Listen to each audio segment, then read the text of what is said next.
Well, our sell signal triggered yesterday, and we definitely had some follow through after the Powell speech. No Powell put was said. It was very dovish, almost as if he was testing the markets just to see how they would react. Very interesting times. You're watching the Daily Stock Market Brief. My name is Michael Silva. Today's date is March 4th. In today's video, we're going to be doing it a little bit differently. I'm going to be just running through some charts. Today's video is going to be a little bit shorter because I am a little busy. So I can only do what I can do. And we got a lot of charts to go over, okay? We're going to go over some indices. We're going to roll through those and the indicators. This is the show that I do Monday through Friday, 5 days a week. We use technical analysis mixed in with intermarket analysis to get a good idea as to where the market might be headed next. So let's just go ahead and get into today's show.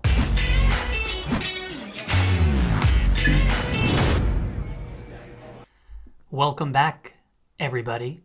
How's it going? We're looking at this chart, which should look familiar to people that have been at this channel for quite some time. It was one that I posted a while ago, and I was talking for days on how amazing this price action looked in similarity to the price action here before the pandemic.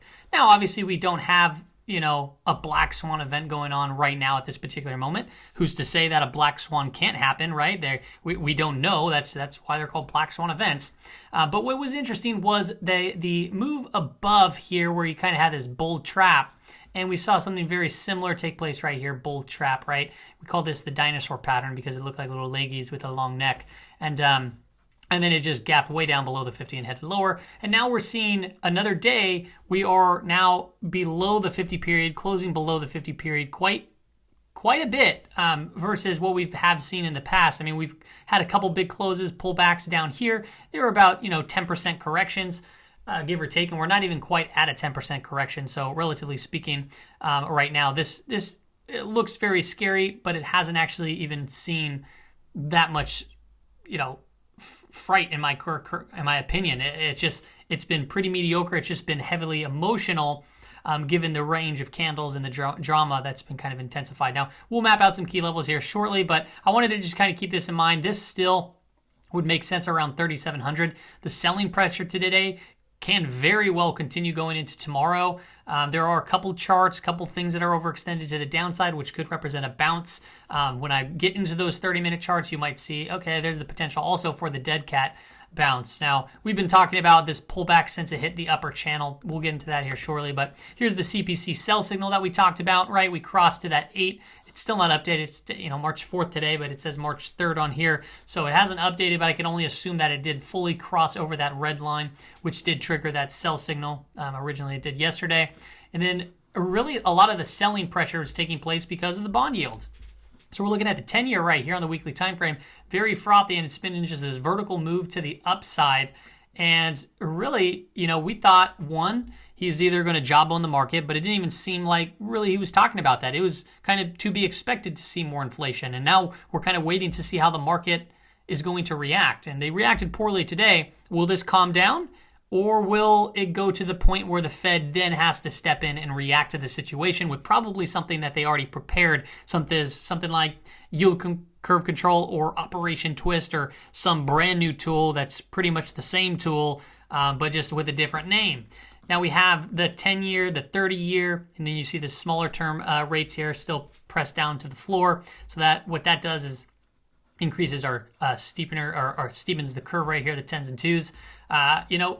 The higher this goes, we're putting more pressure on tech. Gold, silver has been getting hit. We're seeing that dollar kind of rise. Speaking of the dollar's breaking out of this falling wedge. This right here looks bullish. However, we still have that 92 level to go and test. So are we going to get some huge rip up here, which is going to send commodity prices such as gold and silver lower? It's very, very possible. So I'm going to be keeping an eye on that 92 break. I'm positioned in silver, which took a pretty big hit today, but it's not a position that even would impact the portfolio to that kind of an extent. So I've been heavily positioned in cash because I have had the strong feeling that we would be getting this pullback that we're currently seeing, and I didn't want to start moving into positions just to see a 10-20% drawdown fairly soon. So when you look at the structure of everything, how far can things go to the downside? Well, look at the IWM, right? So extremely bullish, but it's not the greatest pattern, right? it's one super vertical and it hasn't taken a breath since November of last year. This is the weekly time frame going straight up. Now we've had 3 consecutive down weeks. Well, the week's not over yet, so we don't know. It does look like it'll close in the red, but we'll see. So far, 3 red candles, negative divergence, rising wedge. A break through this, I mean, we're looking at a target of 178 down to 162 could offer a very, very strong support from this type of pattern, because you can see resistance hasn't taken a breath. Maybe if we can get a back test and break out, but we'd have to see this pattern kind of break down. Then you look at the price percent oscillator, looks like it's flipping over. So has the Fed seen enough red, in the seas right now? Is there enough blood on the streets in the stock market for them to step in? I don't think so. So the possibility for more downside is very, very real. But even though that we might see a continuation and more to the downside, there are going to be opportunities potentially buy dips where you can capture bounces, or even sell rips, right? Because if you sell the rip, you can very well buy back the dip. If that makes sense, if you're a short seller. Here's the cues on the daily time frame. We put out this target yesterday, right, from 50% to 61.8. I was kind of saying that I'm more likely down to 61.8, but I'm going to show you the weekly time frame too, because it still suggests that it could potentially head lower as well. But I wanted to kind of call out these levels. We saw it pull into the pink box, and then we bounced from that level. Are we going to get a continuation to the downside? It's possible, but I will show you some indicators that could suggest a potential rally because they are overextended to the downside. Now, we did pull back to the September high right here, this peak, and we closed above it. Okay, this is a pretty strong momentum to the downside, so it'd be interesting to see what type of bounce could come from that. It could be just very well a dead cat, so we got to pay close attention to that. On the cues for the weekly time frame, look at, we are still far away from the 38% retracement level when measured from the bottom of the pandemic to the all-time high. So a 38.2% retracement is at 271.54. That's definitely in the cards for a pullback. And if you look at this, that 271 is right in this range, right where this gap took place, and then also by the 200 period moving average. So if this 61.8 gets taken out, we'd be looking at here for more of an opportunity to go long too as well. So make sure you're using stop losses if you're entering into any specific level that you see fit for your strategy. One thing that I want to call it here is this is the 20-week moving average. We've tapped the last pullbacks, right? So this one and this one, we came into the 20-period moving average quite closely, and then we rallied from that. So now we closed below it so far, but the week's not over, and we're just right around that level, which, it's still trending up. So to turn this horse, it's going to take some pressure. We do see volume increasing, which could send this obviously lower from a weekly perspective. On the 30-minute time frame, I just want to map out here. We broke through this channel that has been trading in, right? We came down, we came back and back tested it, and that verified that this now is resistance. So support, it broke down, came back to back test, that's resistance, bam, to the downside. Now we're seeing a ramp up. Actually, the only tweet that I posted today, I'll get into that actually in a moment, was about the pullback into the 13-week moving average on the S&P 500. It was coming within about $4 from it. So then I tweeted it out, and that happened to be the market bottom within seconds of tweeting that out. So I wasn't surprised to see it bounce from those levels. I had a strong feeling that other people were watching it.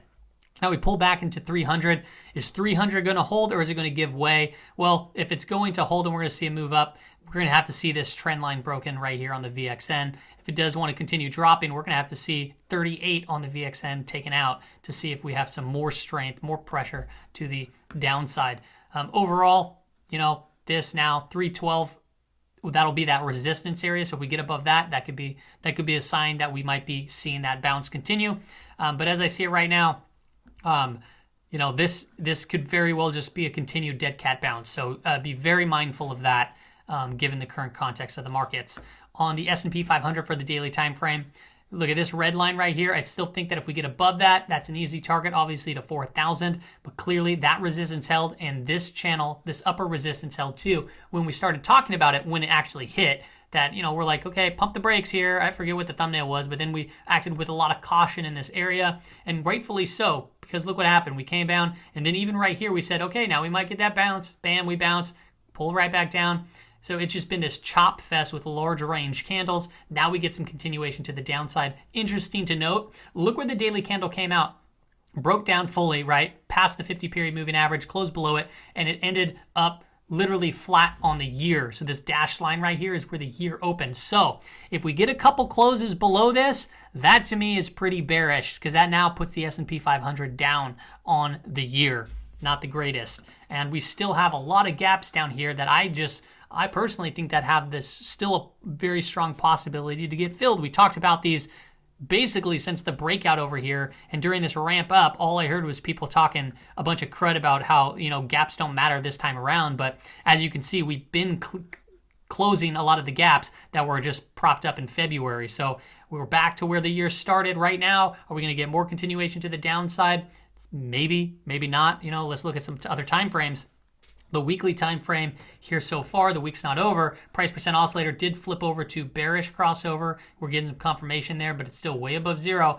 And I want to call out the 13-week moving average. When we get overextended from it, we've been having some pullbacks. So within, just since June of last year, we had an 8% correction, 10% correction, 9% correction, and now we're sitting right around a 6% correction. So, and then really what they pulled into the 13-week moving average. So we pull down into that. That's when I alerted it, right when we were pulling into, and I was like, all right, it typically bounces from here. We've had one time where it closed below it, but then immediately got bid right back up. So are we going to see more continuation to the downside? I think if we can close the week below the yearly time frame, close below the 13-week moving average, it sets us up for the possibility for more downside potential. That's for sure. But unfortunately, we only can know for sure. You don't know what's going to happen in the future. You can only kind of prepare yourself for certain moves. Here's the 30-minute time frame. Got oversold, right? That was right around this range. Bounced from that level.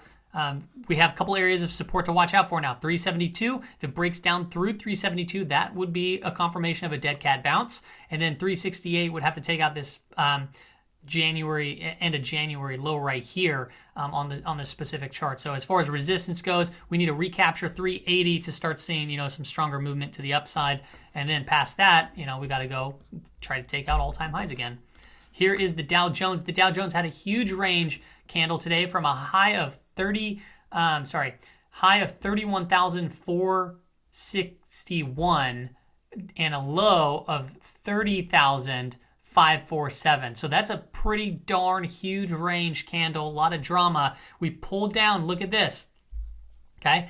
Look where we bounced from, this dashed gray line. That was where the year opened. So we found support on the yearly open, and then we came right back up and closed on the 50-period moving average. We're back below 31,250 again, right? So we're kind of where we were, during this huge period of consolidation. So right now, we're putting in lower highs, lower lows in the short term, but on the grand scheme of things, when we scope out to November, we have a low here, a higher low, and still a higher low. So really, for some things to change, we're going to have to see this level, 30,000, get taken out and then start to head lower. That would confirm a lower low, which could represent the start of a potential down trend. All right, so a lot of things going on, a lot of certain levels. Me personally, you got to be very careful, and I'll show you why you need to be very careful if you're shorting the market. You got to be very tactical. Look at some of these indicators. So here is the BP NDX, and this right here is a pretty overextended reading to the downside. So 21, and what you can see here, we have that, what we've been talking about, the low here and then the lower low, but a low here and a higher low, creating that positive divergence taking place, and it's overextended to the downside. This doesn't necessarily mean it's going to bounce, but you got to be very prepared and careful for if it does, because these things have led to pretty big rips in the market. Now, relatively speaking, this is a low reading. We have 21 right here on the reader. Here we were, below 5, but that was during the pandemic. And even these big pullbacks, were relatively overextended moves too, and you can see the positive divergences that build too as well. So we're seeing something very similar to take place. So we need to be mindful that the potential for a bounce in the NASDAQ is very, very possible, especially when you take into consideration what it's been doing. It's been falling heavily for 3 days, these big 3 red candles to the downside, creating kind of a stretchy type of rubber band, like being pulled out, and sometimes you get these snapbacks. That snapback doesn't mean a full recovery, but one, it could, but two, you can potentially see that bounce take place, and then you look for weakness, and then you can sell into that weakness. Buy the dip, sell the rip. That's kind of just what you want to do. So you got to be just pretty mindful of all these different indicators. And from a breadth perspective, we're looking at the NIMO here. Minus 57.25 is also an overextended to the downside reading. So we're seeing the markets move down. We're seeing breadth match that into an overextended area. Once we got those previously, we've seen some pretty big bounces too. All right, this doesn't mean that it can't go lower. Keep in mind, these ones from the September drawdown and then that October drawdown, we had levels of minus 80, and that right there set itself up for just a monster move to the upside. So keep an eye on the NIMO, Hey, VIX. What's the VIX doing? 28.57 reading. Hey, anything above these levels, like 25 or even 20 at that specific, I'd say 25 and higher, 20 and higher. People can get blown up very easily because of the amount of volatility right now. So it's a very difficult environment to be trading, especially if you're like a buy the dipper. So, understand when I say tactical, I mean, yeah, you can be buying the dip, but you'd be selling that rip, or you'd be just waiting to sell that rip and then buying that dip, which means you can short, you can go long. There's multiple different ways to go about it, but what you don't want to do is hold a position from down here at 20 as it spikes up to 40, and then all of a sudden get fear and then sell your position, and then all of a sudden comes down, right? If vol continues to spike up, be very careful for if it starts breaking above 37.5 to 40, because that could create even crazier amount of just movement to the downside, which we saw here during that pandemic. If we do get up into this range and it seems to level out on certain time frames, that could be a very good opportunity to also buy specific stock setups that you find valuable or that you feel comfortable trading. But when it comes up to these areas, all represented a very good opportunity to buy into certain stocks and then sell when it came down to the lower end of this range. So right now, I'm just kind of playing, we're kind of sitting right around in the middle, but on either extensions to the upside or the downside, that's kind of how I kind of create a different trading plan of when to get in and also potentially when to get out. So that's all I got for you on today's Stock Market Brief. I wanted to once again keep it short. Keep in mind, once again, just to kind of recap, selling pressure looks like it's going to continue until the Fed does something about these 10-year yields. That doesn't necessarily mean that we can't see these big bounces, but understand the market is trying to digest all this information that's taking place. So if you're a tactical trader and you understand how to work these environments, great. If you are unfamiliar and it's hard to understand how to get in and get out of positions, and you're still learning, this is a great time to learn how to do it through potentially paper trading. You got to be very careful. You don't want to risk capital that you don't want to end up losing. So that's my 2 cents for the day. Couple levels that I'm keeping an eye on. Hopefully everyone has a great day, and I'll see you back here tomorrow.